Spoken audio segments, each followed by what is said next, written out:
Okay, apparently we are live. Hit the magic button and thing coming up saying I'm live. So I'm assuming I'm live. Oh, the volume's up. We are live. How do I forget that? Never thought. Anyway, turn the volume down. Hey, Luke, how's it going? Always a reminder to me about how big the delay is as well. The delay between when I say something and when I see if someone responds to it in the text chat straight away. There's about a 10-second gap. There's probably some variation, but I've tested it a couple of times, and on average, it's 10 seconds between when I say anything and when I see any responses. And hello, Luke and Miss Foxification. Nice to see you on this. It's a slightly drear Melbourne evening, Tuesday evening. Not a lot of rain, just a tiny bit. Look, I'm not wearing the usual white shirt and suspenders because not actually working at the moment. It was nice to have a break, but I did have a job interview this morning that I was dressed up, so I could have kept the work clothes on from the job interview, but I got home and went, oh no, screw this, and I got into my bathrobe because I thought I'm not leaving the house again. It's kind of miserable. I got rained on a little bit on the way home, and so hello, Mimsy, you've come to say hello to the people. Come up here where the people can see you. That's it. Yes, that's it. Who else is here? Fox of Fate, Justin, hello, hello.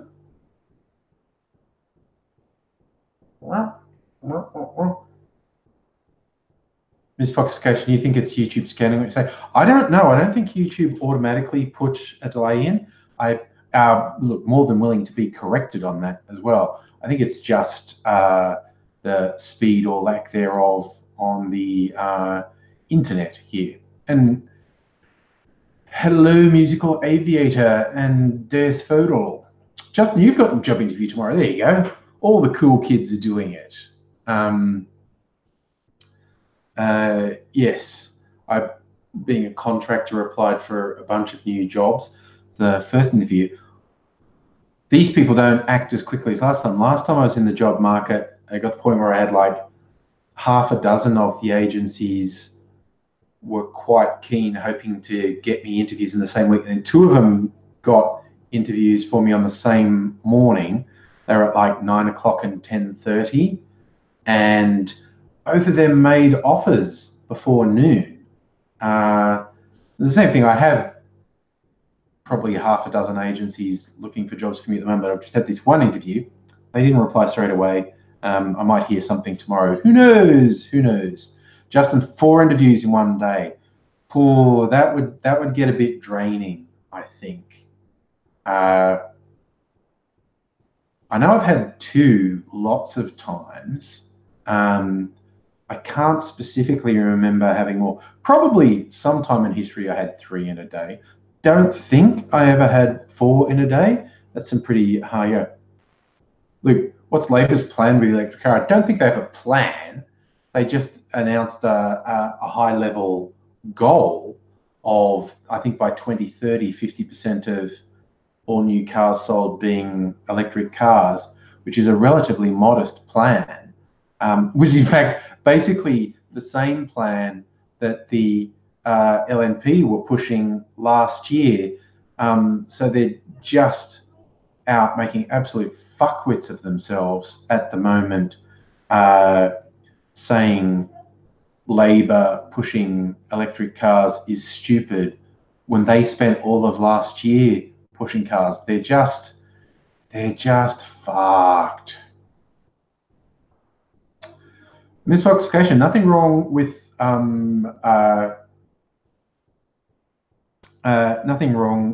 hybrid vehicles, as you say, maybe an LPG electric hybrid.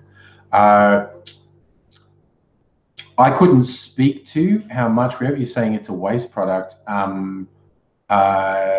I do not know enough about the energy industry to say what's happening with LPG. I thought there had been somewhat of a shortage of it, LPG, and the price had gone up because the energy companies were selling an absolutely enormous amount of gas to China.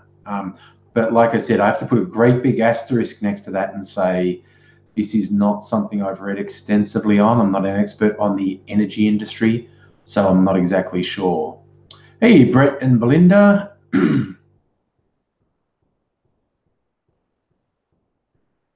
Wow, I like that music there. You knew someone had an argument with their boss at work because they're fucking your shift up, and they told her to go away so she wouldn't get overtime. They just went out and did job interviews and got offers. Nice, nice.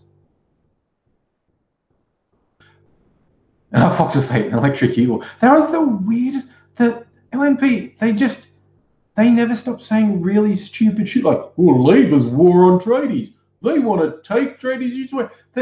There's nothing in the Labor plan that says we are going to take away cars that you already own.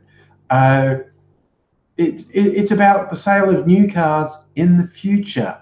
And the idea that there won't be electric and hybrid work vehicles is just fucking moronic. And the idea that the LNP are going to be the champion of the tradies is fucking farcical. I'm not saying there aren't LNP voters among the trades, because of course there will be, but the trades are very high union membership, and very few sane people in the trades trust the LNP to look after them. But anyway.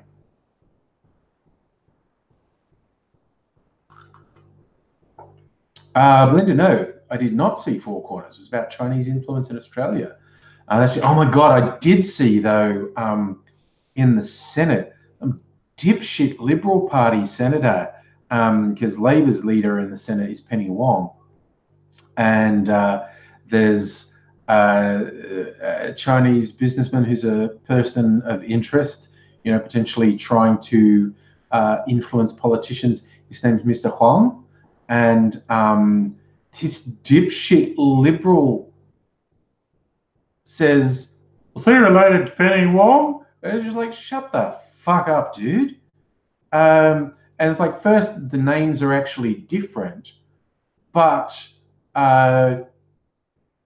it's like, even if they had both had the anglicized name Wong, the chances of two random Chinese people, one Chinese national, one multi-generation Australian, the chances of them being related. So it's such a stupid fucking thing to say.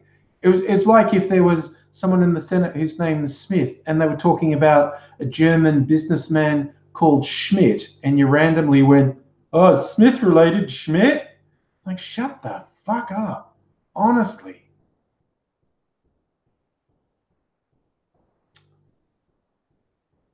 Misfoxification. The current infrastructure in Australia means there are issues with long distance driving and the current life of batteries, etc. But that's just the current technology thing. That isn't a long-term issue. You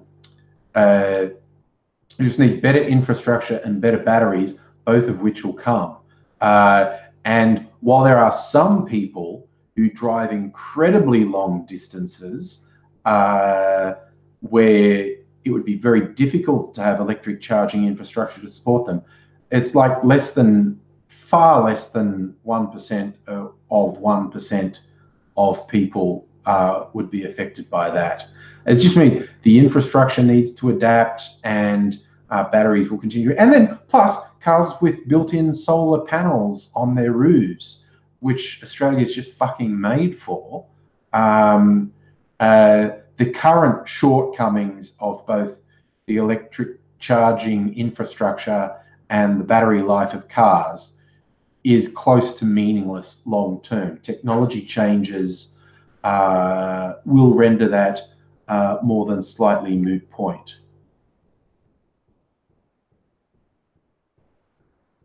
Oh, misfortune right now, absolutely not. The infrastructure is absolutely no. I think the cars have a range of about 200 kilometers. Someone who knows better can correct me if you like. And so obviously a 200-kilometer range on a single charge suits way over 90% of the Australian population. There are some people who regularly do longer drives than that. Um, yes, it's look, having worked in technology for a couple of decades, what keeps coming up is people who own, and you definitely didn't do this, Miss Foxification, but I've seen, naysayers, particularly politicians, but also people who think they're smart and deserve to be listened to. People who say, because technology available today can't do this thing that futurologists are talking about, it's ridiculous to talk about because you can't do it. Because the technology changes so fast. I mean, this is orders of magnitude more powerful than, some of the most powerful computers in the world in the 90s. Like sometimes the changes in just 5 years are astronomical. But, when you talk, once you get into 10 years and over, it's virtually impossible to predict the exact changes. But you have to assume that computing power and efficiency is just going to shoot through the roof in that time frame. So while Australia particularly is lacking with infrastructure for electric cars, I think that will change in the future. Where, Justin, the Teslas are pretty sexy cars. There's no two ways about that. I just think for all the fits and stops and starts with self-driving vehicles, I don't think there is much doubt that the future is self-driving. I think there are a couple of really interesting challenges facing a fully automated future. And it's not the one that people keep trotting out. They go, oh, if your computer in your car does a calculation that's like, it's going to hit that group of 3 pedestrians and kill them, or swerve, hit a tree and kill you, what should it do? That isn't going to come up. The sensor systems on the cars are going to be that well developed that they won't have problems. But you can also, to state the bleeding obvious, you can make very big mistakes by overestimating the power of computers. One of the more recent ones I saw is people fucking up a self-driving car just by putting some stickers on the road, and the car's sensors thought that was lane markings, and they could make a self-driving car drive off the road with a couple of dollars worth of stickers. And we're in a very, very early stage. Okay, what about carjacking? Well, see, I mean, that's an extreme thing because carjacking is a really quite serious crime. And why would you steal a self-driving car that had tracking devices in it? Like, there would be, well, there'd be security devices on the car, and it would basically, I'm just thinking, a self-driving car, when it's obvious it was stolen, and it would be pretty easy to tell, what it would do, just lock itself and switch itself off. It's like person in the car hits a panic button and security engages. Yeah, see, here's the thing, Mr. I agree with what you're saying about stealing stuff out of cars, but I think personal ownership of cars is going to become really rare. I think that they're just going to be hire cars. There'd be no point in owning a car because you'd have these little electric cars just zipping about waiting to pick you up and take you somewhere. Owning a car wouldn't make any sense. I think a bigger thing is like, say, okay, the cars will know not to hit a pedestrian, but in cities in particular, if pedestrians work out, well, the cars just have to stop for me, I'm not waiting for a crossing light, I'll just fucking walk out. I think we're going to see two things. One would be even more camera surveillance than we have now, and two would be a big old facial recognition database the police have, and when you jaywalk, cameras take your picture and you get a fine.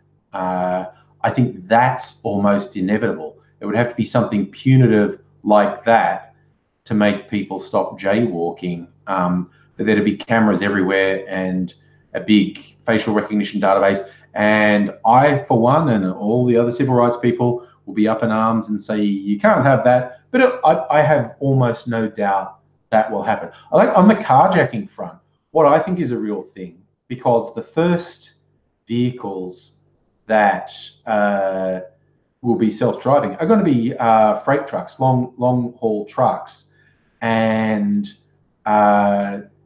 it would be, because of their safety systems, it would be pretty straightforward on a lonely stretch of highway to make them stop.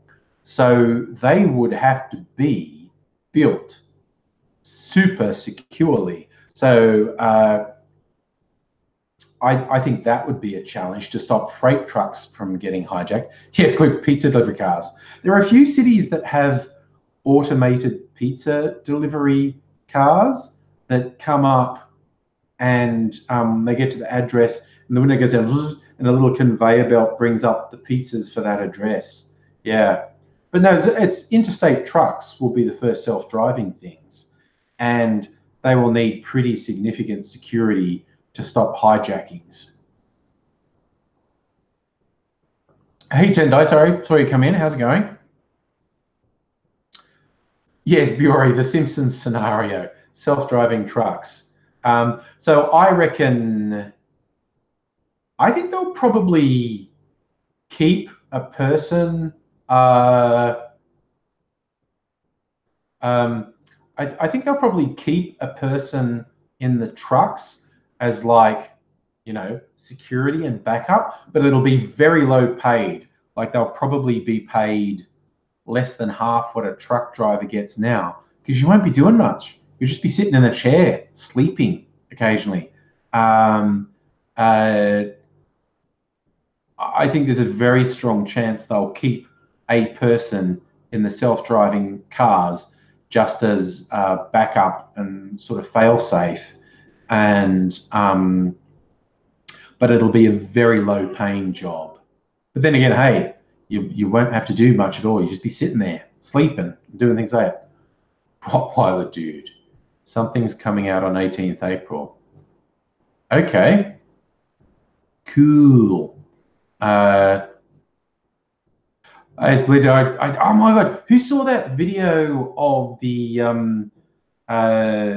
Amazon blimp and spawning its little baby delivery drones? Something that's looking very, very sort of dark cyberpunky. Yeah, that was my. But you can just see if that becomes commonplace, like Amazon or other delivery service with a huge blimp full of delivery drones, and the blimp sort of does around the blimp does 99% of the journey, and the little drones spawn out for the last 1 to 10% of the journey, they're going to become a very tempting target for crims. Justin, why isn't the election called yet? Because Morrison's a dipshit. And look, that's an interesting thing, because the accepted wisdom was the election had to be on the 11th or the 18th of May. Now, I think with the timing that's meant to be allowed, it's already too late for it to be on the 11th, which means the 18th was accepted as being the last day. Now, there was some absolutely super weird loophole that said the government could split the Senate and lower house elections.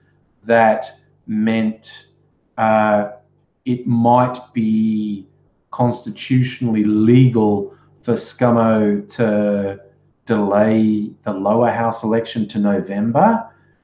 But I think there's going to be a bit of a fucking uprising if he tries that.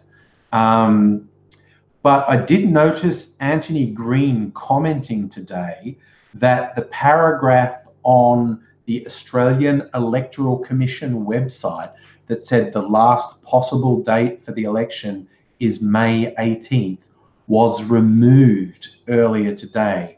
People are starting to seriously mistrust ScoMo. Are you flicking fleas at me, Mimsy? Is that what you're doing? Let's stick some anti-flea stuff on you.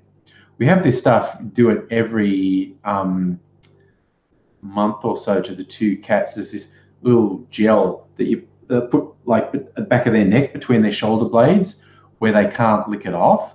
They both take it as an incredibly awful affront when we do that to them.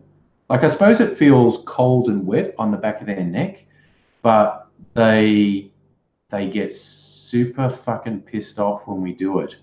But, you know, seeing Mimsy scratching a bit, I think it's time to do it. Oh, yes, I think we're all of the opinion ScoMo's going to lose, but I don't know. He's being shifty as fuck. And like I said, this paragraph being removed from the Australian Electoral Commission website that had said the last possible date for the election was May 18th.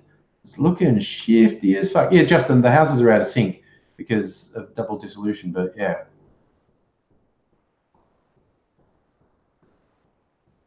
But right now, yeah, ScoMo is looking shifty as fuck.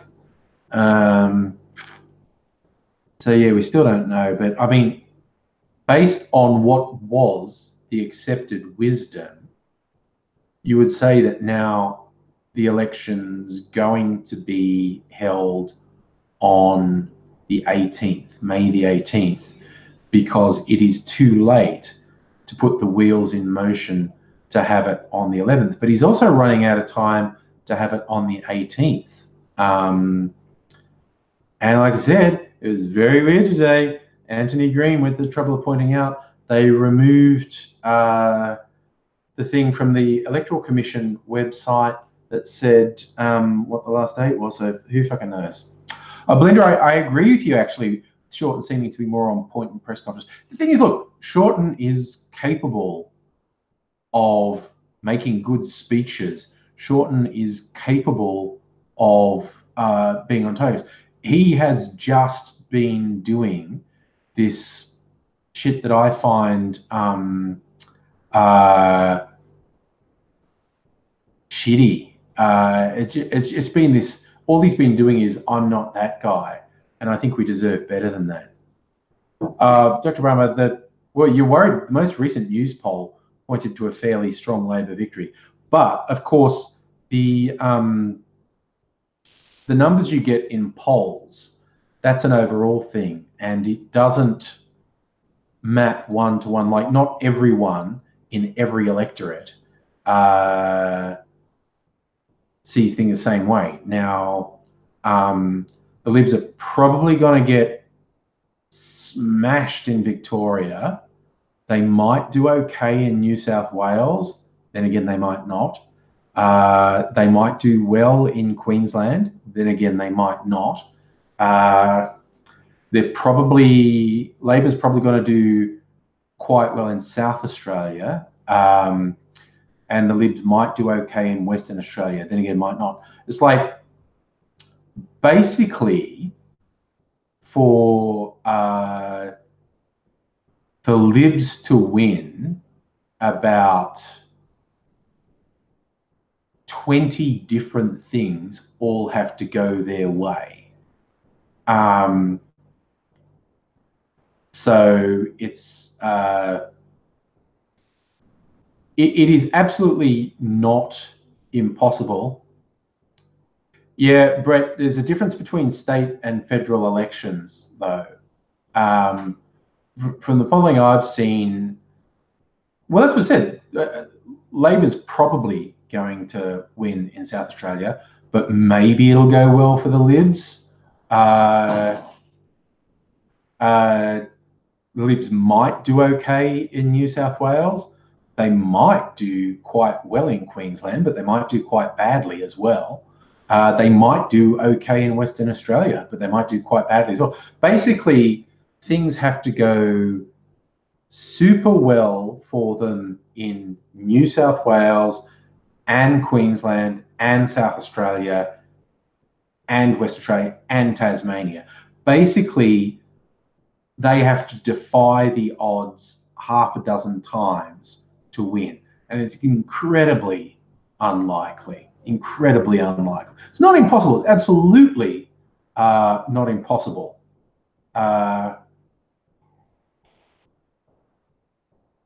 But it's very unlikely. Aussie Brett, my seat has never been won by Labor, and the Libs are really staring down the barrel of losing it this federal election. You know, I live in these suburbs that were blue ribbon Liberal seats, and they copped an absolute pasting in all of these seats. They didn't lose all of them, but the vote went way worse for them than they expected in the state election. And they're looking at the same shit in the federal election.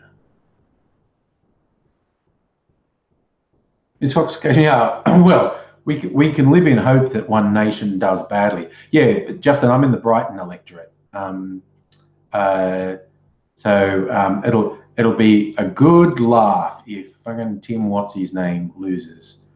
Fucking smug prick. But anyway. Oh yeah, Belinda, the getting rid of Turnbull was one of the stupidest political moves I have ever seen.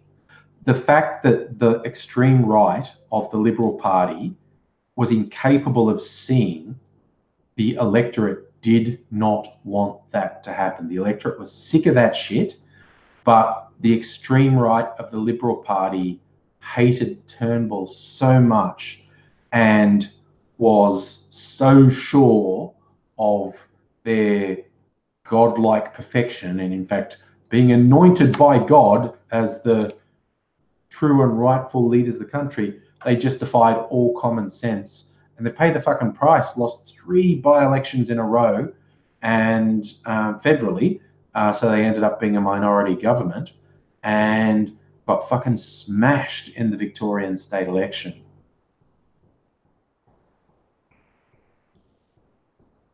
I reckon, short of a miracle, because look at it, the Liberal Party has to completely reinvent themselves. They have to throw off the yoke of the extreme right and realize that pandering to the hard right, which is like 20-30% of the electorate, is killing them. They have to radically reinvent themselves, and if they don't, it'll be a minor miracle if they're in opposition for less than 3 terms. Like, honestly, okay, it's incredibly likely Labor win their next election, probably by a healthy chunk. For them to lose the following election, they'd have to fuck up really badly, and I honestly don't think they're going to. I think they're going to put policies in place that benefit the majority of Australians, and people are going to see that. I think for Labor to lose their second term, they'd have to fuck up completely. I do not see the Liberals reinventing themselves enough to come back at the next election. I think Labor just has to be competent. Labor just has to be competent and consistent, and they'll seem godlike compared to the last, say, 4 years of the Libs. And people will remember that. And so for the Libs to win people's confidence back, Labor would have to fuck up completely. And I honestly don't think they're going to. I think they're going to do quite well. So barring a miracle, I reckon the Libs are in opposition for at least 3 terms, which they're not going to like. But I honestly think, yeah, at least 3 terms in opposition. Dr. Bum, you're in Hindmarsh. Holy cow, that is a redistribution. Going from a marginal 0.6% to 8.7%. That is wild. That is an absolutely wild redistribution. God damn. Oh, Charlie, I saw that. I don't know if that's a real Pauline Hanson poster or a photoshopped one. Picture of her saying, well, I say what you're thinking. She's just basically blatantly appealing to the hideous racist fucks, which she always has.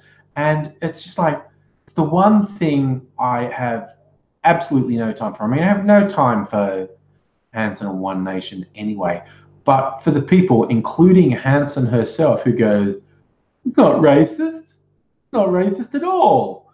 And I'm like, fuck off. If you're going to be that disingenuous when her core platform from day one has always explicitly been bigotry and racism, to say something, what have you ever done this race? Your maiden speech to Parliament. Australia's being swamped by Asians. The various obnoxious anti-Aboriginal statements made by you and your cronies. The rampant Islamophobia. It's just like, get fucked. You are beginning, middle, and end racist. Stop pretending otherwise. It's ridiculous. Oh, Charlie, you've seen the thing in person in Queensland. Okay, yeah. Yeah, that's true. We've got bloody Clive Palmer billboards all over Victoria for some fucking reason. It's absolutely ridiculous. Clive Palmer does it. I'll be stunned if Clive Palmer stays out of jail. What he's doing can't be legitimate. His business dealings seem shifty as fuck. I'll be amazed if he stays out of jail. Dr. Brown, oh yes, we were talking about, that was on Four Corners, wasn't it? Dutton meeting with the Chinese billionaire, Mr. Huang, which is talking about at the start, led to some fuckwit Liberal senator going, Mr. Huang, is he related to Penny Huang? It's like, shut the fuck up. Shut the fuck up, you fucking moron. And it's just like, people saying, oh, you're so sensitive. That wasn't racist. Well, it was ignorant and stupid and making absolutely ridiculous statements based on your ignorance of race. So I think it's pretty fair to say you're racist. And you're dumb as shit on top of that. It's like, fucking hell. You are, I agree. Clive Palmer's just pissed everyone off. His ego, like, he's apparently spent millions of dollars on this advertising. The guy's fucking ego. No one's voting for him. No one's voting for him. Everyone's seen what a joke he is. It's absolutely ridiculous. Yeah, like I said, I'll be absolutely stunned if he stays out of jail. There are just so many court proceedings into his companies, and he's spending all these millions of dollars. There's no way it's legit. He's in such trouble. Oh yeah, the few people saying, Clive wanting to be Trump, which is sad. it's absolutely sad that he's so fixated on, oh, I could believe Australia's Donald Trump, and he's failing. It's just like, oh my God, dude, please. It's so cringe. Just fucking watching you is, ugh. Splendor, I did see Turnbull criticising Dutton, but then again, Turnbull is just making sport of sticking the boot into his old compadres these days. I think he finds it absolutely hilarious to shit all over the Liberal Party. Now he's out after what they did to him. Yeah, he's just making sport of shitting all over them. And they deserve it. They absolutely deserve it. They're just, oh, they're such scum. Thanks, Megaleech. I'm not working at the moment, so I feel like this doesn't have a hood. It's very big. It's very oversized. Like it's several sizes too large for me, and I like that. It's very plush. I was all dressed up earlier today. In fact, in the stuff I normally wear on here, work clothes for a job interview, a white shirt and suspenders. But then I got home and I thought, fuck it, I'm not leaving the house again, dressing gown on. Brett, I think Dr. Rama knows that was Big Kev. I think that was a joke. Clive should go out of politics and go back to saying I'm excited in front of laundry products. I think that was a joke. There's a go. Look, you'd rather watch Bronies than Clive. Oh my God. Gosh, you just made me think. I'm sure I saw something really weird and messed up recently. You mentioning Bronies made me think of it. Oh, that's right, furries. One of these idiot young right-wing provocateurs in America, absolute fucking tools who thinks they're an intellectual giant and they're thick as shit. He was trying to make one of the US presidential candidates said something like a Democrat said something that seems to be the opposite of what most mainstream Democrats say. And fuckboy quote tweeted it saying, the Democrats won't be able to contain their furry, which I thought was hilarious. He obviously meant to type won't be able to contain their fury, but he typed they won't be able to contain their furry. And I thought, well, there's a couple of potentials behind that, apart from it just being a simple typo. One is he's thick as shit and thinks that's how you spell fury. Two is he spends so much time DMing furries that autocorrect thought when he wrote fury he meant furry and autocorrected it. Third is he knows something about the Democrats that we don't, which is probably my favorite of the three possibilities, that there's a whole secret furry cult in the DNC. In their backroom meetings, all their personas come out. I could get behind that. That's pretty funny.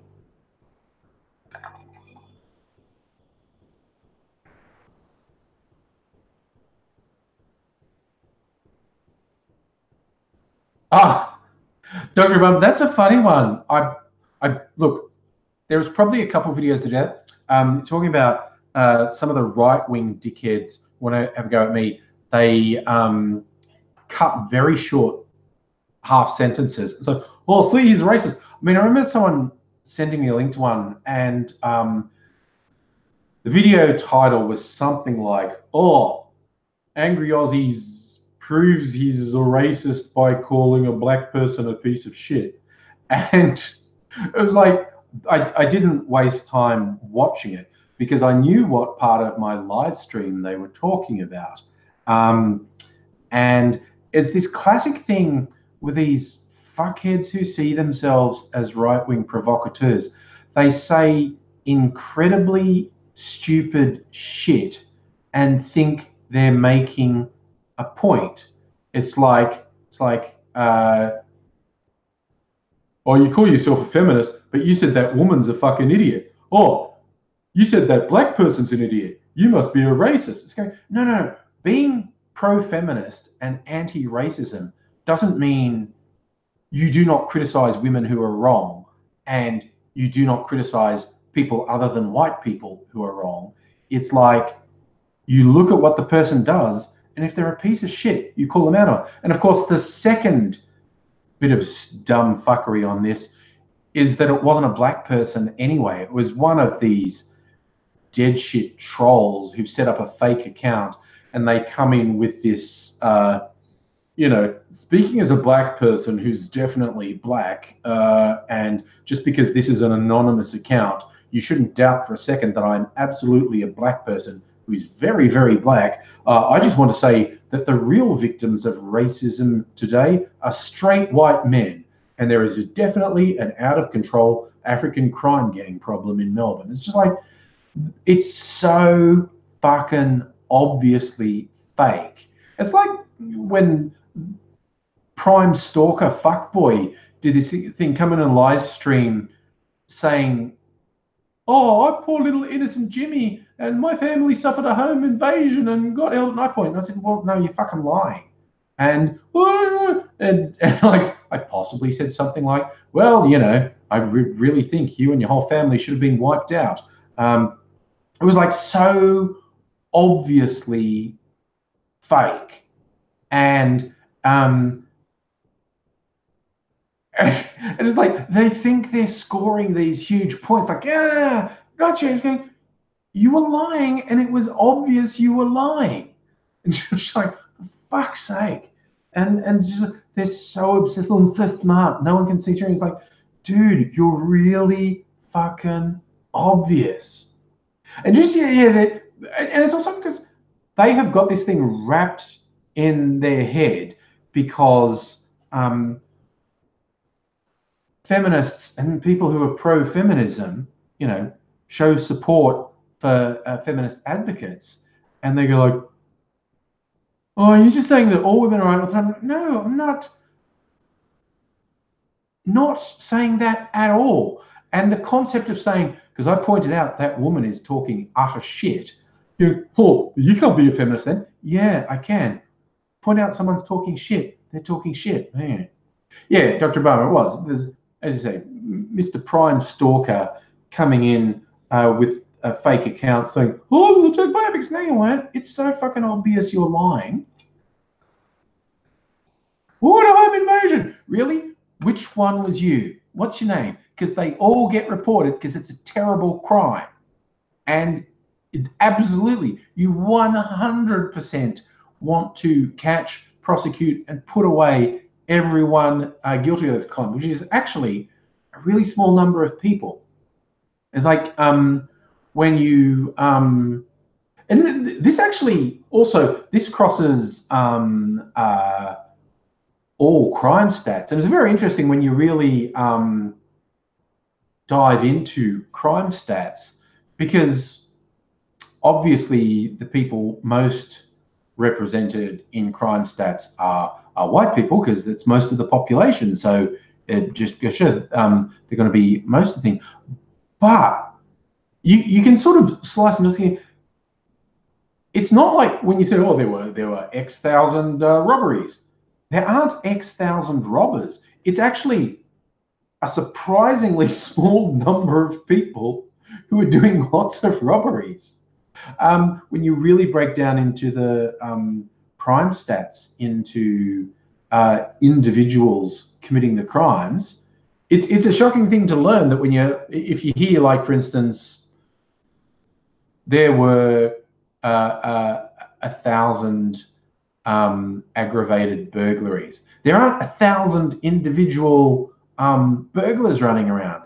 There's probably less than 100. It's the same people doing lots of crimes. Oh, you have the same dressing gown around? I think it's from Target or Big W or something. I just saw it. It's like huge and really soft and fluffy. It's very warm. It's like it's a little bit cold today, It's the only reason I've got it on, because it was a little bit cold. If it's even slightly warm, this dressing gown's far too warm to wear. But we're starting to get in the winter, so this one's going to be getting out a bit. Oh, I'm going to talk about the vegan protests. I will say 100% in favor of their actions at abattoirs. Even though I'm a meat eater, it's like fucking go to where the action is.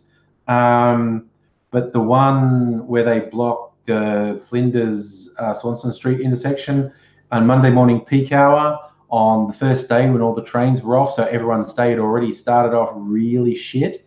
Fuckheads. No, it's not a critical issue. See, I'm all for big marches when you get hundreds and thousands of people for a big event, particularly when it's like a critical thing happening now, protest. Live with the fact that, you know, it's going to fuck up traffic and not. This relatively small bunch of people fucking up the start of a day for just a huge number of people. It's just like hearts and minds, gang. Hearts and minds. You fucking got no new fans for doing that, and you got a bunch of people really fucking angry at you. I personally just think that was a very ill-advised choice, and it feeds into the stereotype that vegans are obnoxious pricks, basically.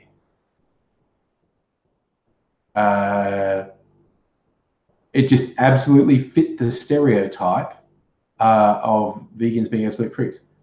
Oh my God, what's that? So Peter Fuckhead's barbecued a dog, and Miss Foxification confirms it was a fake dog. Okay, I didn't hear that story. Kind of glad I hadn't. Fake dog in Burke Street Mall. Yeah, well, Peter are a bunch of assholes, a bunch of lying, obnoxious assholes. And I am absolutely 100% in agreement that a plant-based diet is, broadly speaking, healthier and better for the environment. But you're going to be an asshole about it. All people are going to remember is that you're an asshole. And Peter are assholes, and they lie all the fucking time. Lab-grown meat. We're all hanging out for lab-grown meat. God, who fucking is waiting for some weird complications to come out of it?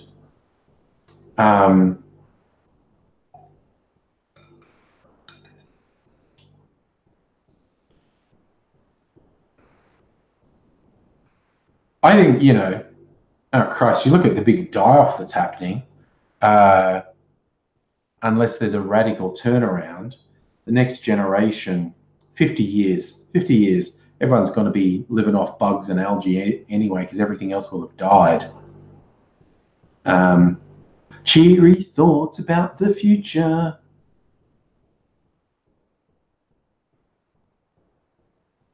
I think we can agree that factory farming should be gone, and cruelty in farming should be dealt with. But it's like, you know, the people in this protest saying our goal is the complete elimination of, you know, slaughter of livestock. You know, that is literally not going to happen. It is absolutely not going to happen. If you could do less dickish things and say less stupid shit, you might make more headway. But yeah, you know, we run out of billionaires. Yes, we will eat the billionaires first. But yes, then we will be eating bugs and algae, because they'll be the only things that will survive. Belinda, you like a nice juicy steak. See, I'm a meat eater and I'm not into steak. It's too much like hard work. You have to chew too much. I'm so lazy. Like, I prefer like burgers. Dr. Obama, there's a union protest around the nation tomorrow. Cool. What's the plans for that? I haven't heard about the union protest or what's involved.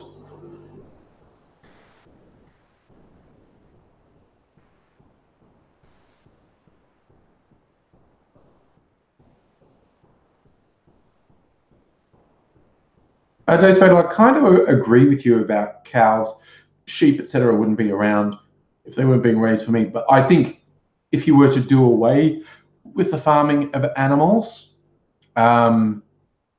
because they aren't natural and they're too destructive to a wild environment, you would have to exterminate all the cows and sheep and pigs because they're not natural to like any environment. And particularly in a country like Australia, they're far too destructive to the environment. You can't set them free. You'd have to exterminate all of them. And I think Peter would probably say that too, because they're really into killing animals.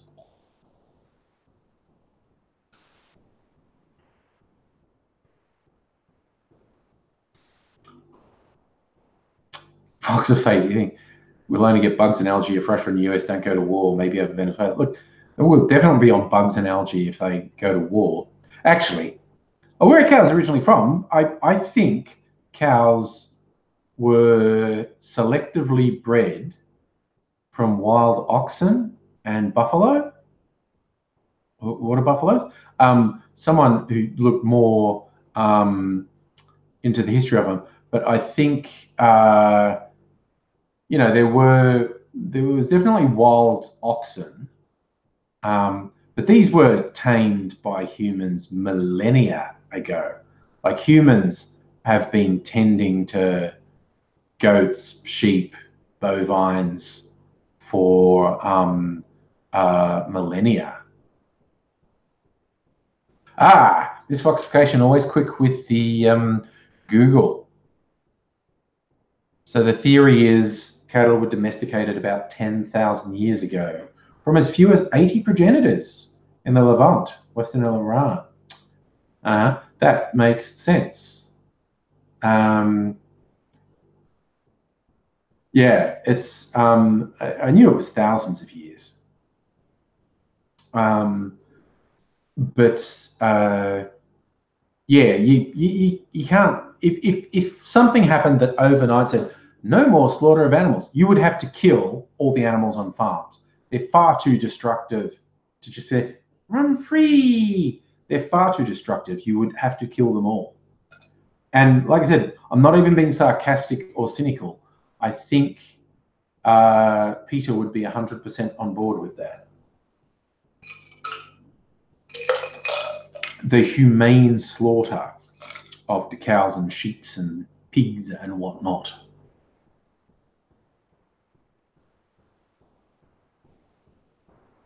You see, a humane slaughter of all the animals is better than the ongoing torturous conditions in factory farms.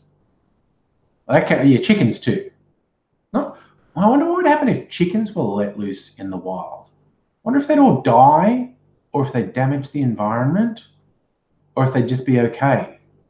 I don't know enough about chickens to know if chickens go feral, and if they do go feral, are they destructive to the environment? Okay, because pigs are terrible, cows are terrible, sheep are terrible, goats are terrible. They're all very destructive of the environment, and you can't just set them free.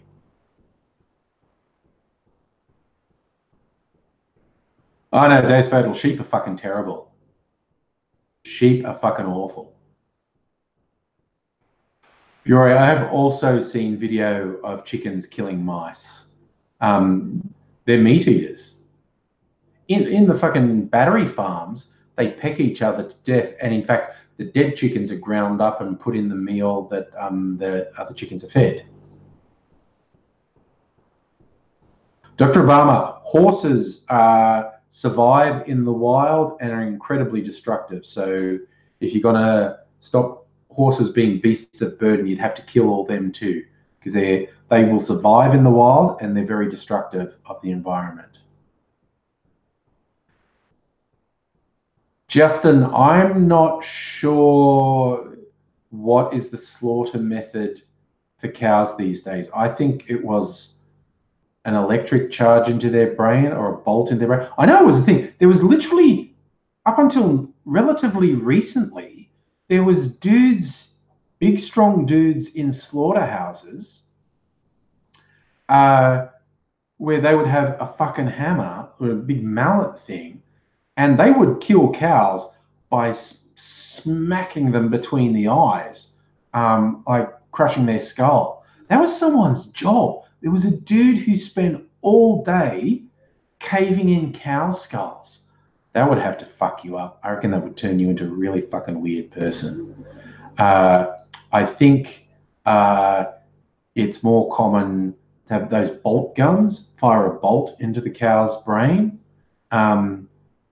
Yes, halal slaughter involves cutting the throats of the animals. You can stun them. And it's interesting. I think people generally aren't very good at sticking to the humane slaughter of animals. This is one thing when you occasionally get Islamophobes who want to make a big song and dance about halal slaughter being cruel and torture, and I'm like, get fucked, mate. Okay, unless you're a vegan, fuck off. The only people who get to criticize halal slaughter methods are vegans. Because if you think all the other animals that go through slaughterhouses don't go through awful conditions and pain and even torture, then you're full of shit. All these fucking bigots who use a smokescreen of, ooh, halal slaughter is cruel and evil. It's like, no, dude, vegans get to say that. No one else does. Anyone who eats dairy doesn't get to criticize the treatment of cattle because of how the dairy industry gets. Yeah, you don't get to criticize that unless you. I'll put an asterisk next to that as well. The live animal exports trade in Australia is fucking barbaric. It's terrible. It's where animals are exported to Muslim countries to be slaughtered in those countries in accordance with halal thing. It's not the slaughter that's barbaric. It's the way the animals are shipped in boats and they end up like fucking waist deep in their own shit. And the trick, oh no, it's just awful. The live export trade from Australia to Muslim countries is fucking barbaric and should be stopped. That is a fucking nightmare. And the people involved in the live export trade lie through their fucking teeth. You know, we love the animals. No, you don't. No, you don't. The conditions those animals in are fucking horrific. And if you actually had proper video showing of how animals are treated with the live export trade, what conditions they're in, people would just be throwing up. It's absolutely fucking barbaric. Dr. Obama, the union protest is for the living wage campaign. 100% behind that. You got, oh my God, you still get people, who was it? I get so fucking aggravated when conservative politicians or ex-politicians who are basically decent people say ridiculously stupid shit because of ideology. I was trying to think of, what was her name? She was in the Howard government and she was basically a very decent person and she got actually treated really badly by the Libs. And she's mostly sensible most of the time, but she was in the papers today saying, with this column saying this stupid shit about, oh, you should think about, you know, your grandparents, they were happy with a tiny little modest house. Oh, these young people who say they can't afford a house, they just want to go, like, get fucked. A couple of generations ago, a married couple with only one half of the couple working a full-time job would have enough money to get into the property market. Yes, a quite modest house in the suburbs, but with only one of them working, they could afford a house. These days, the couple with both working full-time jobs, 9 out of 10 of them still can't fucking afford to get into the property market. It's just like property speculators have been allowed to completely fucking butcher the home market. It's absolutely ridiculous.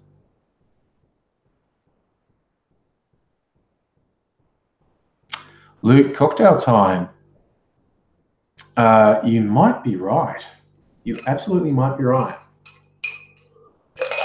I was thinking of trying to do an electric themed cocktail for the electric cars, but whenever you look at a cocktail that's called electric something, it's always blue. I don't have any blue liqueurs. I will have at some point, because I got some peppermint rock candy I was going to probably put into some vodka, which would turn it blue, but I haven't done it, so I don't have any blue stuff.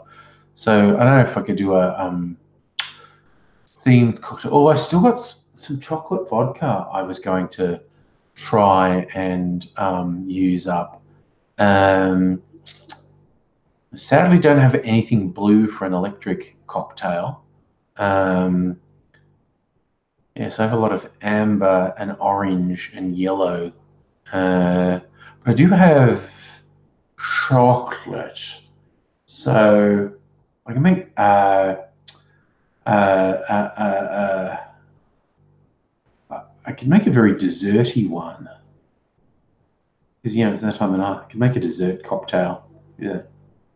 Oh, make a leash. You got your house before the house can be here. Look, if I was at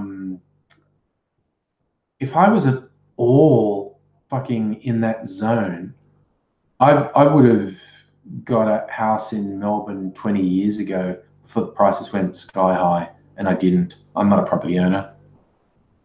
James Verdal, you can't have a cocktail. You've got to have a shower and get ready to start the day. Well, it's the end of my day.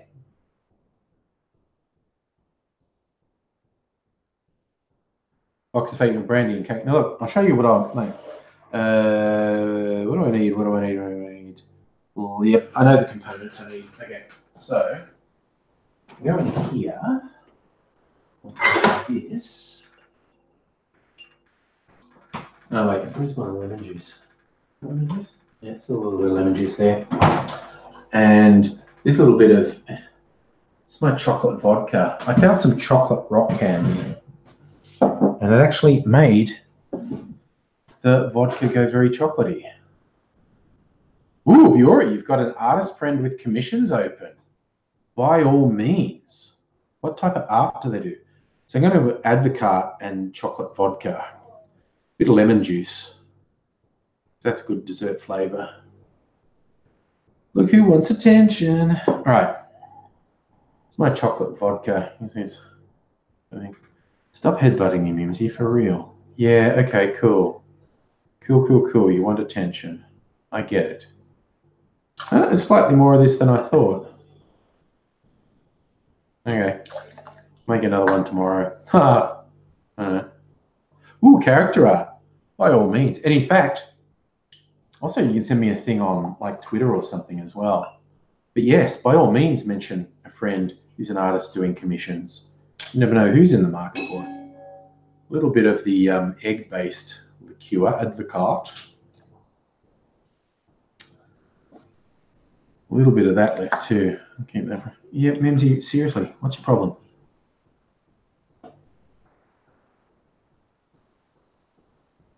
Yes, look, see, everyone can see you. It's just the top of your head there. Just go back up here where everyone can see you. And a bit of lemon juice, because like lemon's a nice flavor to have in a dessert. Might do that.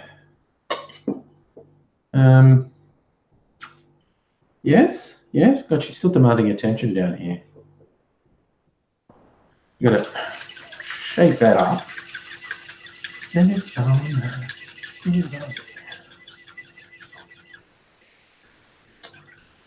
Well, you know what I might do? I've got some ice balls. I might get one of them out to put in my tiki mug. My various ice molds. I have one that does balls as well. This one does 4 little ice balls. See, there's got little ice balls in there. All right, I got to pop one of these into my bowl. It can be a little bit hard to get them out. There we go. Yes. Mimsy, look. Mimsy hates noise. I don't do anything that makes noise. She hates it.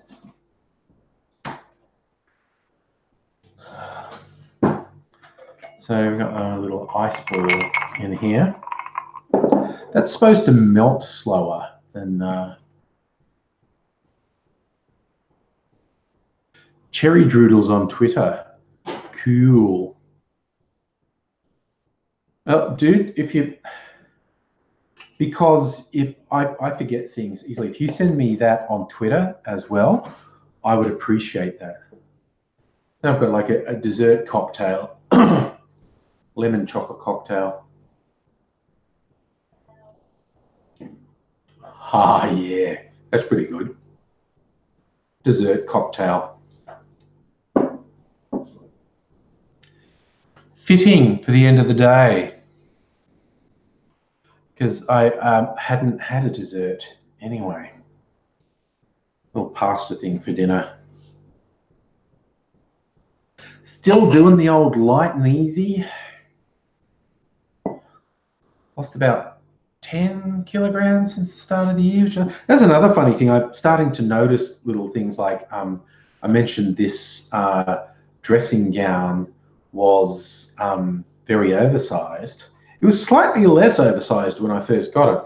When I last winter, I started getting it out recently again because there were some colder mornings. I went to do it up. I was going, oh, it's going over much further than it used to. I should have been measuring my gut. I was going to say waist, like fuck pussyfooting around. It's not my waist that I want to reduce, it's my gut. So yeah. Oh, Justin, you were saying that you were getting involved in that Democratic Party committee abroad. Wow, you get a say in US Democratic Party policy. Cool. Cool. I like that, Dr. Obama. Scummo either looks depressed or smug. I agree.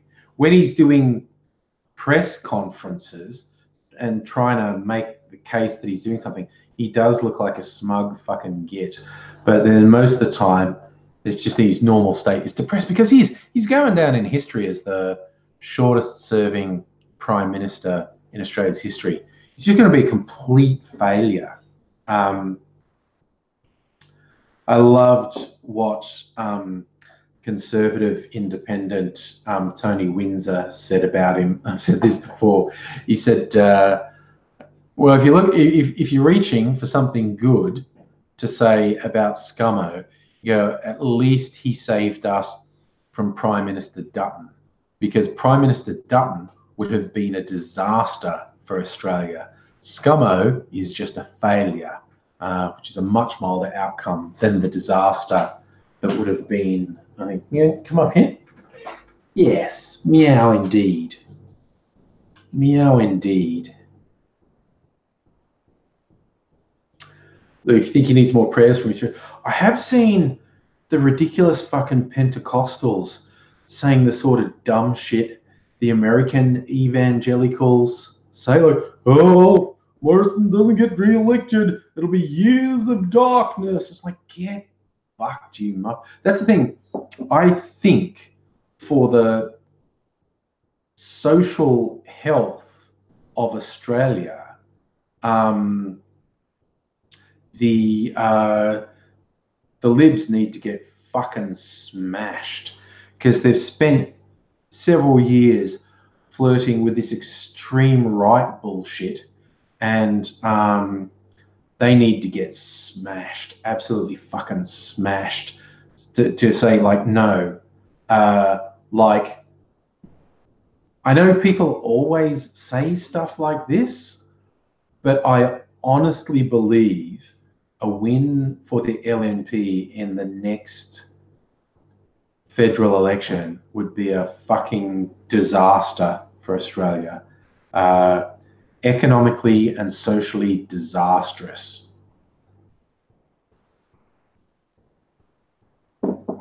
Now, obviously, they're not going to be in opposition forever. And I will probably be disappointed when they eventually get back in power. But that's different to the way we are now with the sort of shit they've been pushing. If they were rewarded electorally after all the shit they've done, it would be a fucking disaster for Australia. They need a lesson. They need to be smashed hard, so they get the message that they need to sort their shit out, basically. Charlie, a mastiff puppy's teething. I can imagine that is rough. Dr. Orma, I don't think Dutton would have caused the Liberal Party split. I think they're a bunch of fucking toads, and it's like Trump. Trump was supposed to split the Republican Party because before he got the nomination and before he got elected, there were all these establishment Republicans saying, you know, Trump is evil as fuck and we can't support him, he has to be stopped. But then he got it and he was the source of power, and they all, to a person, completely went backwards and sucked up to him. And it doesn't matter how repugnant some members of the Liberal Party found Dutton, they would have supported him wholeheartedly. There wouldn't have been a split. Justin, I'm with you. I hope Josh Frydenberg loses his seat for exactly that reason. So the Libs have no idea who to pick as their leader. Oh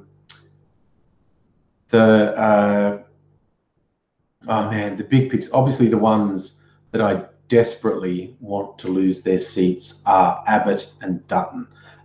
Absolute top of the list. People I want to lose their seats are Abbott and Dutton.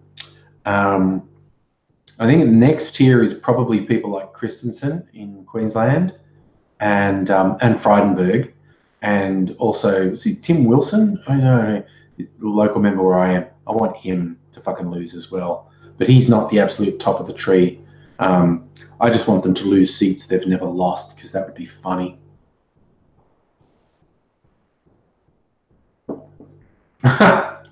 Dr. Obama, there was vandalism of Frydenberg's posters making him a Nazi. That's in somewhat poor taste. Am I going by stereotypes with his name? Is Frydenberg Jewish or of Jewish heritage? Belinda, I don't know if Tim Wilson wears a scar, but he's got this bullshit on his campaign post about, he says he's a modern Liberal. Like he's trying to separating himself from the hard right. So I think he is the only openly gay Liberal member. But it's like, fuck you, man. You are part of that whole machine. You don't get to distance yourself from the hard right. Fuck you. I want to see him go down. Yeah, that's what I thought. Dr. Palmer is Jewish. Yeah, that's pretty poor taste. Doing Nazi imagery on Frydenberg posters. Yeah, and you don't have to call someone a Nazi. He's a prick. He's a prick and a liar and a weasel. You know, stick with that. So yeah, that isn't something I would do. Calls a conservative Jewish person Nazi. Mind you, what's the fucking weirdness with Netanyahu defending Hitler? That was the weirdest shit. Like the hard right Zionists saying Hitler wasn't that bad a guy. He didn't want to exterminate the Jews. He wasn't given on. If you'd given us a Jewish homeland before World War II, this wouldn't have happened. It's like, what the fuck? This is why I just can't with Zionists. With the hard right Zionists, I'm just like, no fucking way. But yeah, Netanyahu full on went, Hitler didn't want to exterminate the Jews and we could have avoided it. It's like, dude, what the fuck? You know, yeah, Bureau, fascism trumps everything. And Netanyahu is a race supremacist fascist.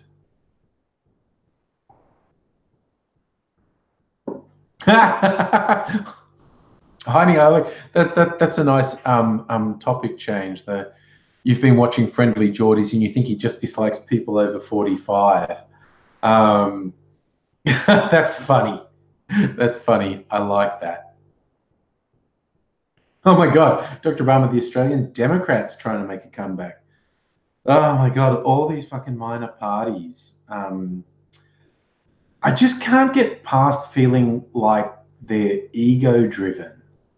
It's like I'm the chosen, and this goes for the right wing and left wing minor parties, you know, from the shooters and fishers to the Greens to, God forbid, the resurgence of the Democrats. It's just like they've got a worse messiah complex than the leaders of the Liberal and Labor Party. It's just ridiculous. Oh yeah, Charlie, that was hilarious. Candace Owens, one of the right-wing fuckwits in the US, saying like, no, Hitler would have been fine if he kept his business within Germany. His business, which was the extermination of anyone he regarded as not Aryan. It's just like, oh, and another one. There's this one on Twitter this week, that Prison Planet fuckwit, Paul Joseph Watson. He was upset, I think it was at Kevin Logan, who has been a guest of this live stream, saying, oh, don't you feel bad for saying Nazis should be killed? And it's like, fucking no. And it's just this level of revisionism. Like, it's one thing when they say, oh, you shouldn't call people Nazis just because you disagree with them. Like, what? The people that I don't agree with who are pushing Hitler's ideology, who have swastika tattoos, who do the Sieg Heil salute, I shouldn't call them Nazis. It's like, that's bad enough. But the revisionism is going to the point where they repeatedly talk about the actual World War II Nazis as being judged too harshly. I was like, what the fuck? It's absolutely insane.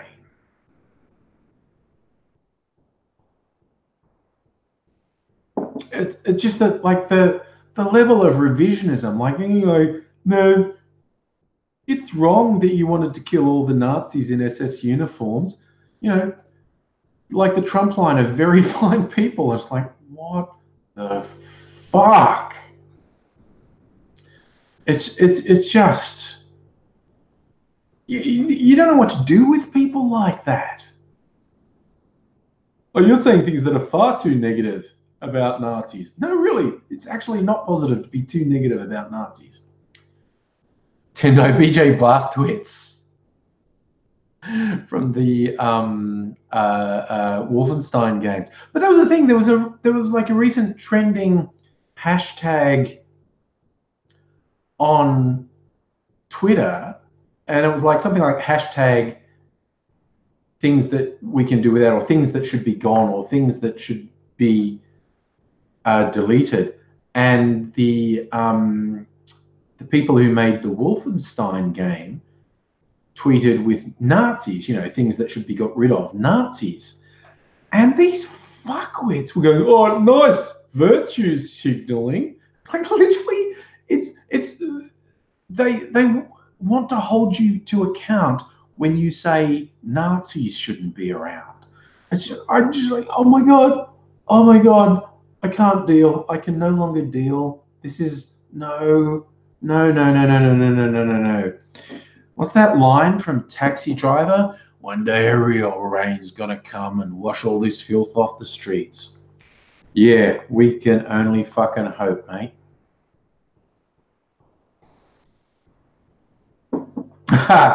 Dr. Obama, you would see one of the Nazis go into Q&A and get destroyed.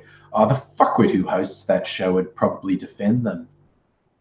I swear to fucking God, I hate Q&A. I hate, what's his name who hosts it? I was going to call him Quentin Dempster, but that was a different Tory on the ABC. He died, didn't he? I don't know. Tendo, the next Wolfenstein game is going to be set in France. I never finished. That's it. Thank you, Belinda. Tony Jones. I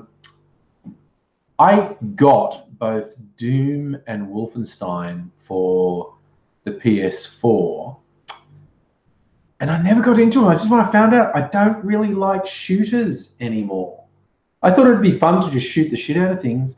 I didn't get into them. I like games like games where you do shoot things and conflict, things like Borderlands and Zelda, Breath of the Wild, Mafia 3, Yakuza 0, things I've played in the last year or two.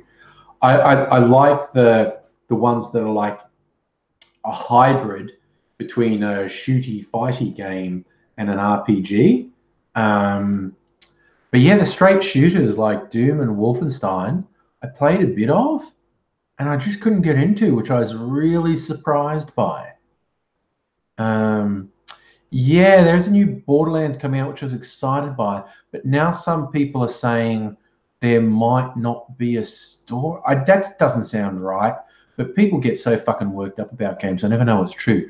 I was seeing these people suggesting like there might not be a story version of Borderlands 3 that'll just be online multiplayer. I fucking hate online multiplayer. So this is probably me being a grumpy old man. But online multiplayer games, you're at the mercy of the most toxic person there. And I hate that. I hate, like, I played GTA 5 and loved it. And then a lot of people go to GTA Online. I don't want to play GTA Online. I just keep hearing all these stories about griefers with their hacks and whatnot who just fucking try and ruin other people's enjoyment. It's just like, no, even just like mobile multiplayer online games, your enjoyment of the game is limited by the most toxic person playing it. It's like, no, get fucked. No, not doing it. No, no, no, no, no. I just want a story game. Thank you very much. And I probably should go back and play God of War, because I've got that and I stopped playing it. So it's funny because I think I got God of War and Mafia 3 at about the same time. And I played them both a little bit, then stopped playing. And then months later, I went back to Mafia 3 and finished it and really fucking enjoyed it. I really enjoyed Mafia 3. I loved doing the stealth kills, like getting the rival crime gangs, and you're like one dude. And you can go in there blasting away and no, you're not allowed up there. You can go in blasting away and probably win. But I just found it so much fun. It was like, there was a dozen rival crime guys there, and just sneaking in and doing the stealth kills and sort of getting them one by one and cutting their throats and going out. It's pretty evil, but I quite enjoyed it, quite honestly. That's what I heard, Dr. Obama, because of one of the expansions of GTA Online. There are guys who literally have tactical nukes. They fire from orbiting space stations.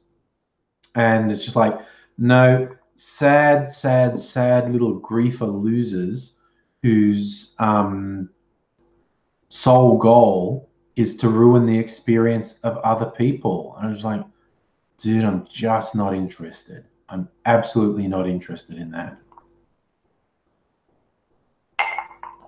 Oh my God, it's only 9:30. Oh, look, I've got these little bits. I think I'll make another of the same cocktail. Okay. I might top it up with some lemonade, in fact. I'll put this in. Last of my chocolate vodka. I'll wash that skull decanter tomorrow. Last of my advocaat. I don't know if I'll get any more of that. It's good for cocktails, but I don't use it that much. You have to refrigerate it because it's an egg-based thing. Ooh, chocolate, honey, and lemon. I tell you what, I won't put honey in, but my sweetener, like I've got some straight sugar syrup, but this stuff I got from Costco. It's agave syrup, an all-purpose sweetener. You're meant to use this for cooking, but it tastes like golden syrup. It's great in cocktails. So I'm actually going to follow your thing. Okay, a little bit of lemon juice. Most of my lemon juice. A little bit of sweetener. What's happening with Brexit? Big question, Justin. I don't know. I don't know if anyone knows. And that's kind of sounds like I'm being glib, but I think that's the answer. I don't know if anyone knows. Shaky, shaky, shaky. The old Cars song, Shake It Up. And they just do all these people shaking things. It's a very stupid film clip. I'm never really into the Cars. Some of my friends in high school were. And I'm going to top that up with lemonade. I think I've got some lemonade just here. So, oh. What are you doing over there, Mixie? Looking at what's outside. All right. Oh. Sorry, Fantasy Costco, where all your dreams come true. There you go. Bit of fizz in my cocktail. Ooh, that's made it. I think that's the Advocate has reacted with the lemonade to make it like a spider almost. Very fizzy. Right.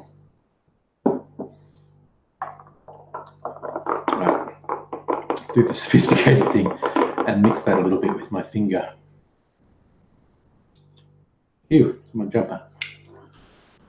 I'm going to tell you. Oh.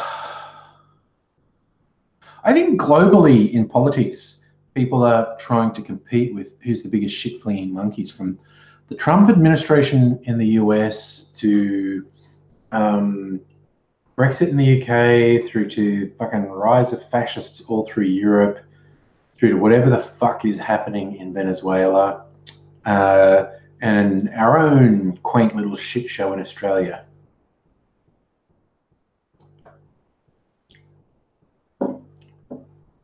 Justin, you got no room in your house to shop at Costco. I'll have to check out the toilet paper situation, because that's a good thing in Costco, getting an absolute fucking mountain of toilet paper so you don't have to buy it very often. But yeah, I don't have any shortage of booze at the moment. You know, I want to get some more bourbon, actually, but if that's all I need, I was actually assessing, because I got some rock candy I want to make some flavored stuff with. And I got these things, they just called them butter balls, not even butterscotch, they call them butter balls.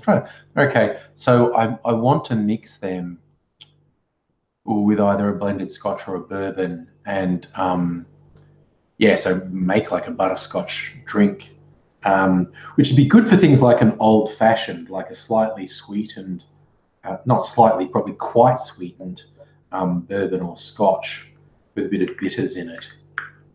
Ready-made, old-fashioned. So what's Ms. Foxification did some Googling. Oh, that's right. There was apparently an agreement between the EU and the UK to avoid a no-deal Brexit. But I don't know, it's a shit show. Like, and even Theresa May, the British PM, was hinting that what's probably required is a general election and one party to campaign on one version of Brexit, and the other, like, you know, I'm still not even clear if Labour's position would be to not do Brexit at all, because I'm not that immersed in UK politics, and there seems to be really considerable division within the Labour Party on whether or not the EU is a good thing. It's like you get this thing where the dominant voice is saying, yeah, Labour's wanting to drop Brexit, but then you get some individual members who basically threatened Corbyn and said, no, my constituency voted for Brexit, so I'm not speaking against it, or they'll vote me out. And it's kind of clear that Corbyn doesn't like the EU, and it is very easy to make a leftist case against the EU because it's about the vested interests of the very wealthy and powerful. But yeah, I don't even know what the fuck would happen, honestly.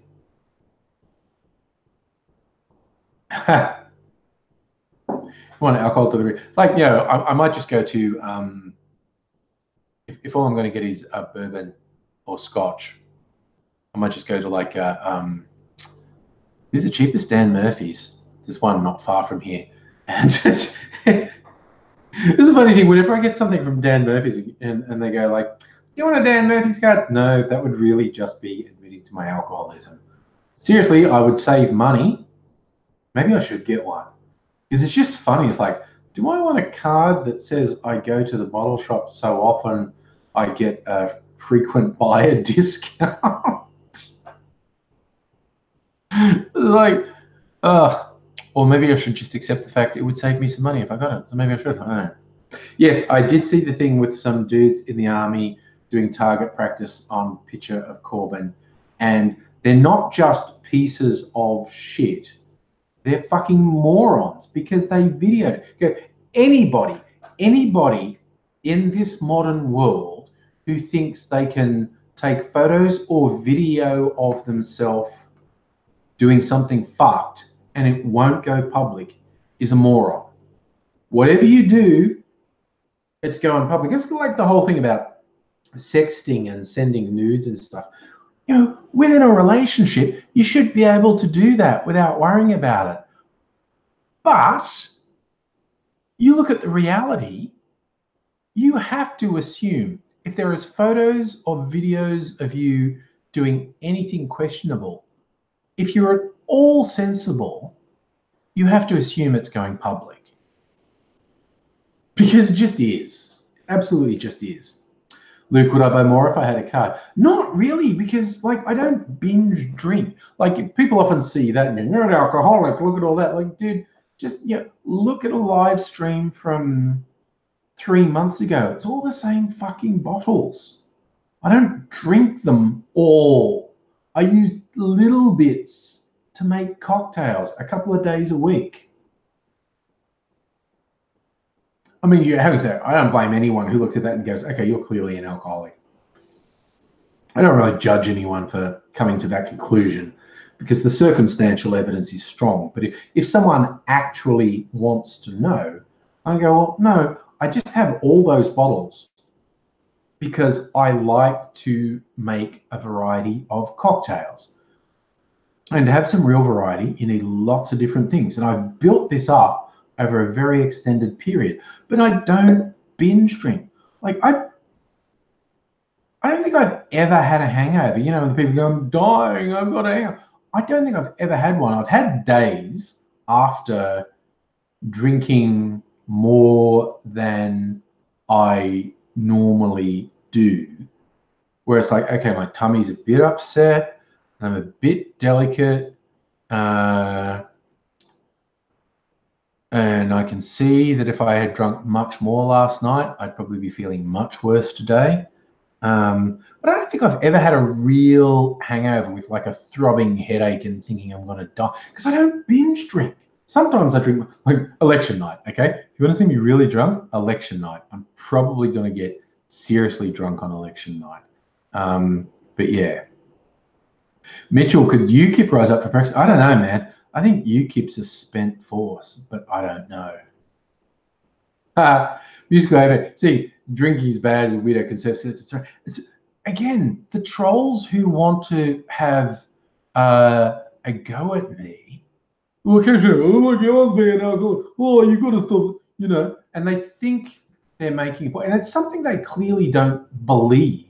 It was like, oh, you drink too much. It's going, wow, your white ethno state is going to be really lit, isn't it? Because apparently you want to ban alcohol along with black people.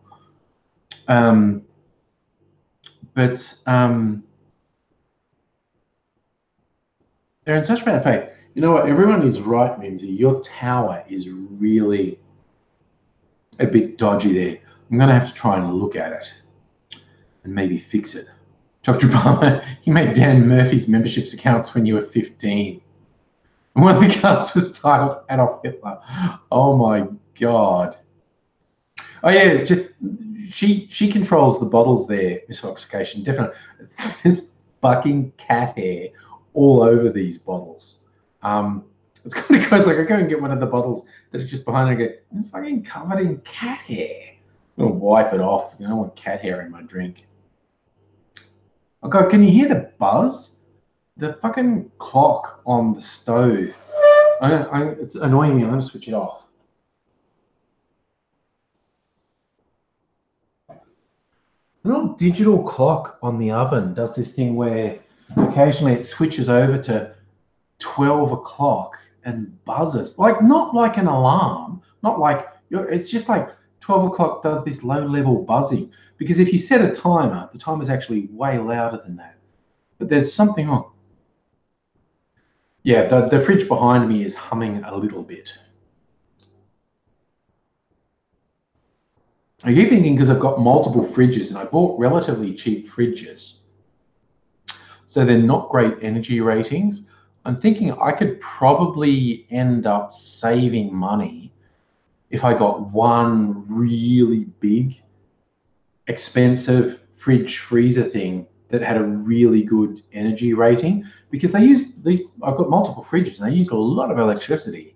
I think over a couple of years, I could possibly end up saving money by getting one really big fridge freezer that has a really good energy rating, because they really do use a lot of electricity. I guess I could give the other ones away. Probably bound to have some friends who could do with a fridge.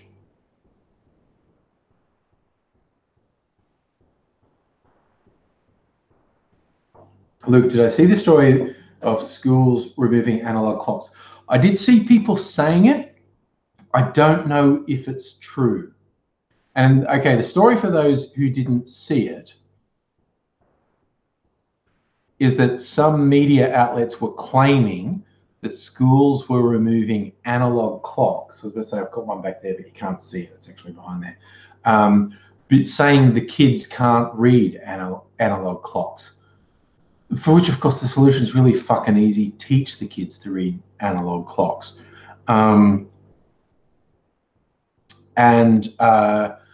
don't know if I actually believe that story, because it fits into a particular narrative. This is why I always try and warn people. When you see a news story that fits 100% into a particular narrative, put your cynical goggles on, put your cautious goggles on, and also, if any sort of news story or social media story you see that generates a really strong reaction in you, whether that strong reaction is negative, if it makes you angry, or if that strong reaction is positive, this story feels wholesome to you, treat it with a lot of suspicion, because people promote these ideas that create a really strong response, and they're very, very, very, very untrustworthy. Oh, look, trying a real thing. I can remember an event from, Jesus, how old am I? So this is probably 30 years ago, right? I was in my 20s, so 25 years ago, mid-20s, and being in Central Station in Sydney, and there was a teenager. It's a real story. The teenager was looking at the clock, which was an analog clock face, and asked what the time was. And I looked this up there. He goes, "Oh," and he said, "I don't know how to read that." And I said, "It's 2:45." And even that didn't work for him. And he said, "Is that 2:45?" And I said, "Yes." And it's like, yeah, and this was 25 years ago, someone who only knew digital time. And yes, I imagine kids today, 99% of their exposure to time could be digital. But I don't know that I believe the story about schools removing analog clocks, because to me, a much more obvious solution would be teach the kids to read analog clock, because they're in a fucking school where you're teaching them things. And if it comes to your attention that none of them can read an analog clock, you fucking teach them to read. Because that's how I got to read an analog clock. I was fucking taught to read it. So yeah, I don't know if I even believe those stories about schools taking out analog clocks, because it fits into a particular bullshit narrative. It might be true, but that is like the sort of story that when I see it, all my little warning lights go off. I'm going, okay, that is feeding directly into a particular narrative, and I don't trust it. What's that? Used to go, you never figured out boomers saying things like 25 to 10 or quarter. I always say that, 25 to 10 or not. I'm Generation X. I'm quite pleased that millennials, Generation Y and Z, know that boomers are the enemy, not Gen X. And it was really funny to me when it first, I mean, I've spent my life being fucked over by boomers, right? Boomers are just fucking shit. And it first came to my mind that the subsequent generation were going to be equally fucked over by boomers. There's this articles like on the internet in the 90s, like late 90s, when the internet was just going mainstream. And it was talking about, because the first, we were just calling them Gen Y. Again, that's another thing. How did Gen Y hijack millennial as their identifier? Because they were Gen Y, and millennials was the generation after them, the generation that was born in the millennium and post the millennium. Somehow, Gen Y, rightly in my mind, didn't want to be called Gen Y. They decided they were millennials. So, okay, cool. But anyway, that generation, there was this article in, like an employment section of a newspaper in the late 90s that basically had boomer bosses saying, well, this next generation, they're way better than Gen X. Gen X have been difficult and prickly and whatnot, but this next generation, they're much smarter and more adaptable, and they're going to do much better in the workplace. And as soon as I saw that, I thought, yeah, I've been through this. It's where the boomers talk you up, get you to drop your guard, and then they fuck you. And which, of course, every millennial knows is exactly what happened. What was the generation before boomers? Okay, I could be wrong, but I think the baby boom generation was the first time that cultural analysts gave a whole generation a name. Again, someone who read more on this stuff might be able to correct me, but I think that boomers, baby boomers, was the first time a whole generation was given a name. Retrospectively, boomers called their parents' generation, like when they were trying to make an apology to their parents' generation, they called them the greatest generation, because they lived through the Depression and World War II. So they dealt with just serious shit. And sometimes people call it the silent generation, and also the boomers occasionally call it the greatest generation. Oh, if you're talking about the previous generation being the lost generation, that's the generation of young men that was fucking wiped out by World War One. But I think those labels for those previous generations were applied retrospectively. When people had got into the idea of naming generations, I think the baby boomers was the first generation that was named as a generation. Could be wrong, but I think that's the case. Sorry, Mitchell, I've seen you ask, homeschool kills better. No, I think homeschooling's fucking terrible, which is not to say that good people can't come out of homeschooling. I'm just talking in very broad general terms. I think homeschooling is fucking terrible and doesn't socialize kids properly. But then again, often real school is fucking terrible too, so what the fuck?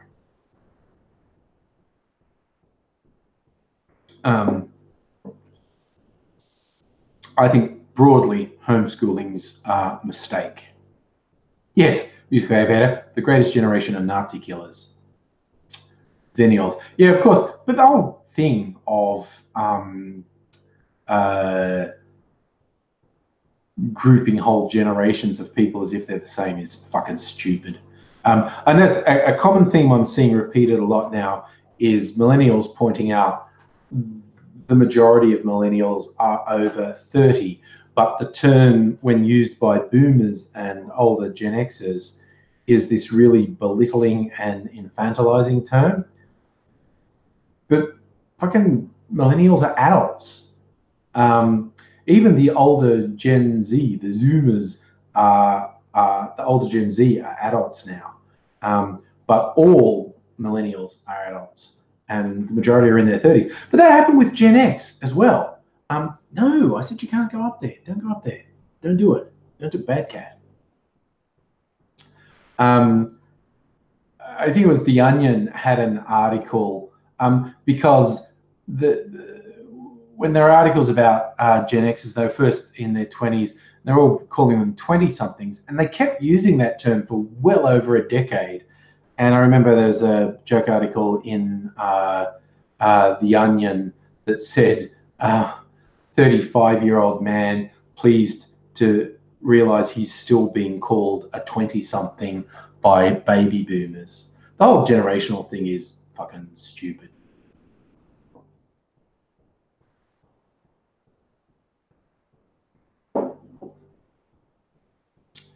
Yeah, Charlie, the youngest millennial Gen Ys are over 25. So all millennials are adults. So they're right to bristle, particularly when boomers use millennials. They pretend they're talking about kids. They're not kids. They're fucking adults. Most of them are in their 30s. It's like, God. Yeah, okay. Good point, Miss Foxification. People love labels. Even they'll come up with a label for people they think defy labels. It's just ridiculous. I was having a bit of a laugh with Mrs. Angry earlier today. We were talking about cocktails, and I was talking about bitters. I was talking about things that you use in cooking that have alcohol in them, like cooking wine, cooking sake, and some flavoring essences that can be 40+% alcohol, and use bitters in cocktails, which tend to be 40+% alcohol. And then we start talking about how one of the most popular, trendy cocktails at the moment is the Negroni, which is quite a bitter cocktail, and neither of us like Negronis. We went to one place that we like going to for dinner and drinks, and they were really pushing Negronis, so we tried one of them. We each tried, they had all these variations on a Negroni, and we each tried one, and we were both sort of, don't like that. And I was joking out, like, I'm really into cocktails, but the two most popular sort of trendy cocktails at the moment are the Negroni and the espresso martini, and I don't like either of those. Negroni is just too bitter, and I don't like coffee, so I don't like an espresso martini. But then it sounds like I'm trying to be a hipster, that I'm better and smarter than everyone. Like, yes, all you people in the mainstream, you like your Negroni and your espresso martini. I'm better than that. It's not I'm better than that. I just literally don't like the flavor. And the other thing that makes me sound like a hipster is I remember a friend of mine playing once. They'd gone out to a bar, and They're going, what's in this bar? And it's pretty good, but it was a bit try hard.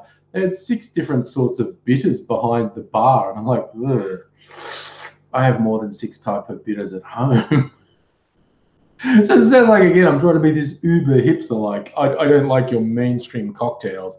And I have all these variation on bitters because it's important. And it's just like, honestly, it's just about taste. I'm not trying to sound like I'm better than anyone. But I think it probably comes across. Dr. Bum, why isn't a Mimsy allowed on the counter? Why aren't animals allowed on the food serving counter? It's a food serving counter. He wants to like climb over there and get in the sink and shit. No, that's where food goes. So animals are discouraged from climbing on the surfaces where food is prepared. You hear that, Mimsy? You can't do it. She's down there now, obviously, because I'm talking down there. But yes.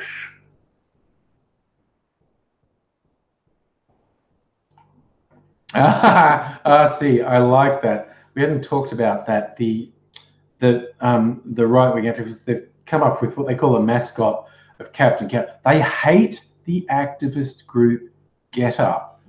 It's really hilarious how obsessed they are with Get Up.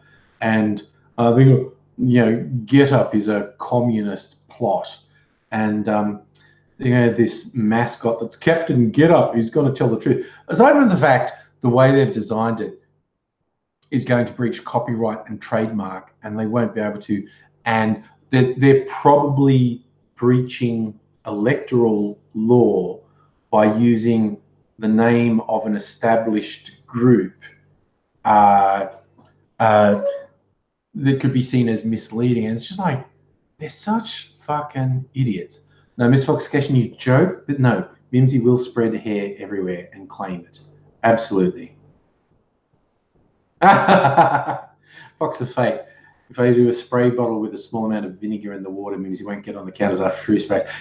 She won't get on it around me when I'm here just saying, get off there. But if I'm not here, she will. See, my little ice ball's now a little ball. I like that. I don't know if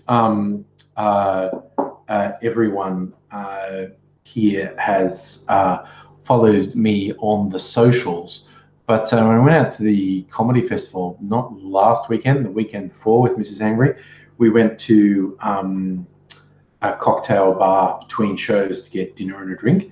And one of the drinks I had, there was like this big cube, ice cube, and it was absolutely crystal clear, like it was beautiful.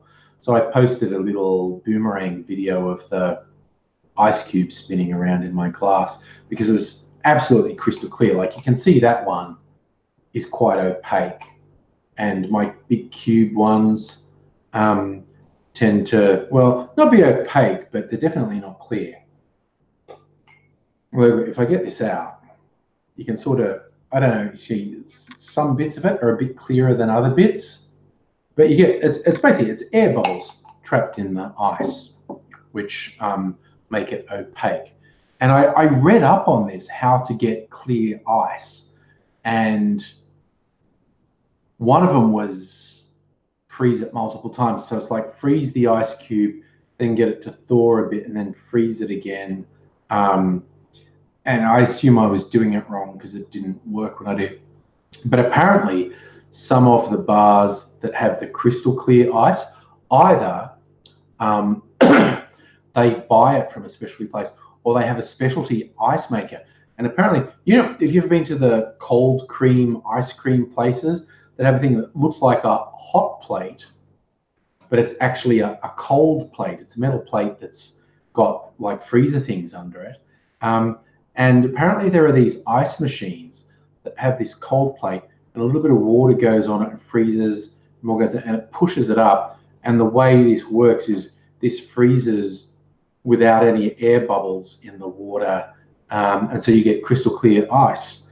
But that's a sign of a really upmarket cocktail or whiskey bar if they give you things with absolutely crystal clear ice, because completely clear ice is quite expensive to make. You can't just make it in a freezer.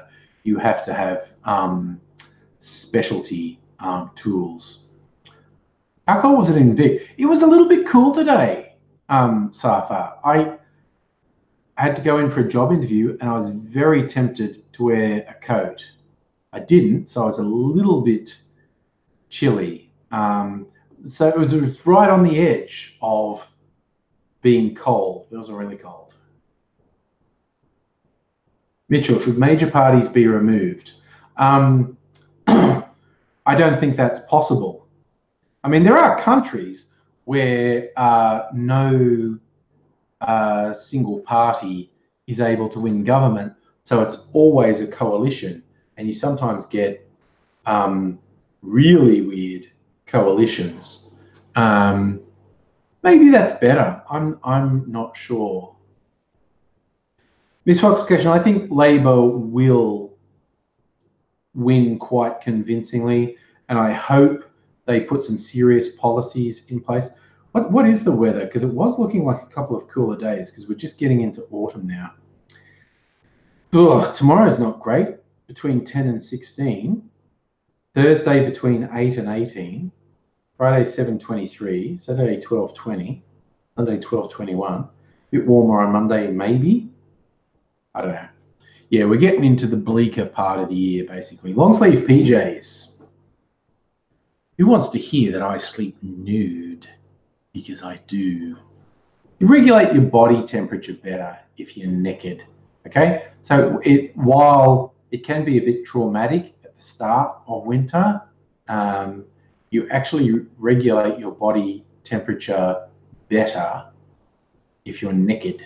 Just throwing it out there. Obviously, not naked now. Got a big fluffy dressing gown on. Not wearing this to sleep. Go to bed thinking of me sleeping naked. That's all I'm saying. Yeah, see, you say about anything. If it's cold, you need top on. No. You actually, like I said, the initial getting into bed in winter can be a bit stressful, but that's why I recommend flannelette sheets in winter because they're nicer. But you can actually regulate your body temperature better both in summer and winter if you're naked. So I'm a big fan of the nude sleeping. Just throwing it out there. In fact, I'm deliberately putting that into your heads. So now you're stuck with it. You're stuck with it that I sleep naked. Just saying. Yeah, maybe that was the second cocktail talking. I don't know. Some of you are do doomers in winter. No. Oh yeah, might put extra blankets on it, extra doona, a comforter, whatever the fuck you want to call it, duvet, call them in Europe. But in terms of no, I told you not to do that. Don't do it. Bad cat. Oh yeah, absolutely. 10 times. You're spraying bleach on, but you might think you've got it out of your head, but at some point you'll be lying comfortable in your own bed going, I'm going to sleep now. Angry sleeps need. And it's going to come back into your head. And you can't do anything about it.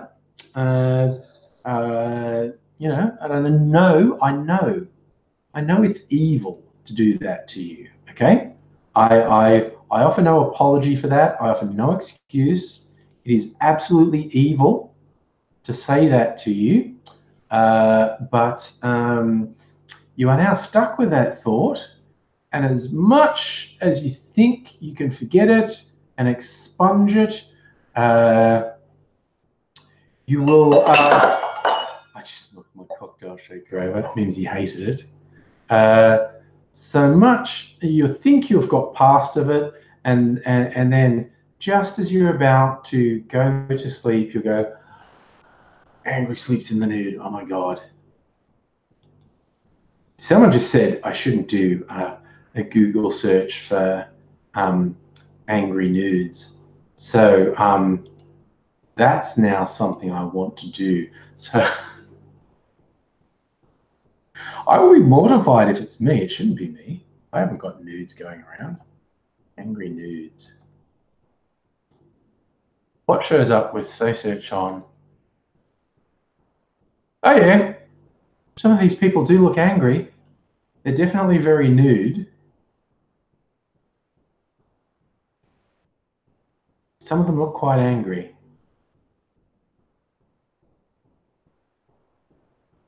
And well, that's what I expect. Some by an artist. There's a series of angry nudes by a particular artist.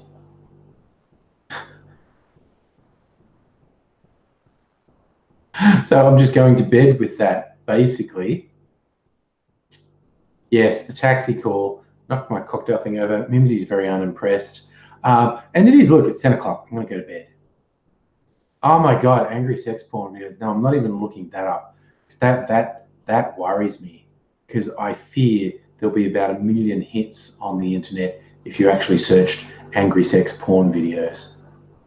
And that just disturbs me too much. I'm not doing that. But yes, look, I hope you all look after yourselves. I am going to go to Betty Buys now. As per usual, really enjoyed spending time with you. So I hope you all take care. Hope to see you again soon. And look forward to spending some more time with you. But until then, look after yourselves, and I will say goodbye for now.